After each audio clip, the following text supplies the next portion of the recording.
हर रात एक औरत अपनी खूबसूरती बनाए रखने के लिए खुद को एक नई त्वचा पहनाती थी। यह नई त्वचा उसके शरीर के साथ पूरी तरह से घुल मिल जाती थी।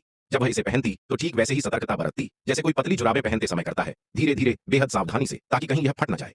मगर किस्मत हमेशा साथ नहीं देती। भले ही उसने अंत में गति धीमी कर दी हो, फिर भी उसके पैर की उंगलियों के पास त्वचा में एक छोटी सी दरार पड़ गई। अब उसके पास कोई और विकल्प नहीं था। उसे अपनी परफेक्ट खूबसूरती बनाए रखने के लिए नए शिकार की तलाश करनी थी। रात के अंधेरे में उसकी तेज नजरें हर राहगीर को स्कैन कर रही थीं। जल्द ही उसकी नजर एक बेसबॉल कैप पहने आदमी पर पड़ी। वह उसका नया निशाना था। आदमी भी उसकी अप्रतिम सुंदरता से मंत्रमुग्ध हो गया और बिना देर किए उसके साथ घर चल पड़ा। लेकिन कुछ भी होने से पहले ही वह आदमी अचानक किसी काले दलदल में समा गया। चंद पलों में ही उसका पूरा शरीर सूख कर चमड़ी मात्र रह गया। यह सब इसलिए हुआ क्योंकि उसका शरीर किसी भी सुरक्षा से रहित था। देखते ही देखते वह सिर्फ एक खाली त्वचा का खोल बनकर रह गया। औरत ने बिना किसी झिझक के उस नई त्वचा को अपने शरीर पर पहन लिया। उसके साथ काले हील्स और स्टॉकिंग्स को ठीक किया और फिर एक नए शिकार की तलाश में बाहर निकल गई। इस बार वह एक घने जंगल में पहुंची। वहां एक गंजा रेंजर उसकी ओर बढ़ा। उसने सोचा कि अकेली औरत को देख वह उसे आसानी से दबोच सकता है। लेकिन जैसे ही उसने उसे पकड़ने की कोशिश की, उसके हाथों में अजीब चिपचिपा पदार्थ आ गया। जब उसने ऊपर देखा तो उसकी सांसें थम गईं। उसके हाथों में औरत की एक बड़ी परत उतर चुकी थी। यह भयावह दृश्य देखकर वह डर के मारे भाग खड़ा हुआ, अपनी जान बचाने के लिए जितनी तेज दौड़ सकता था। लेकिन औरत को उसकी भागने की कोई परवाह नहीं थी।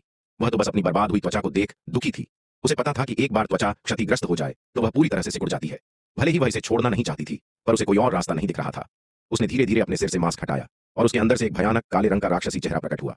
उसकी नजरें अब भी उस जवान खूबसूरत चेहरे पर टिकी थीं, जिसे वह अभी अभी पहन रही थी। लेकिन अब वह बेकार हो चुका था।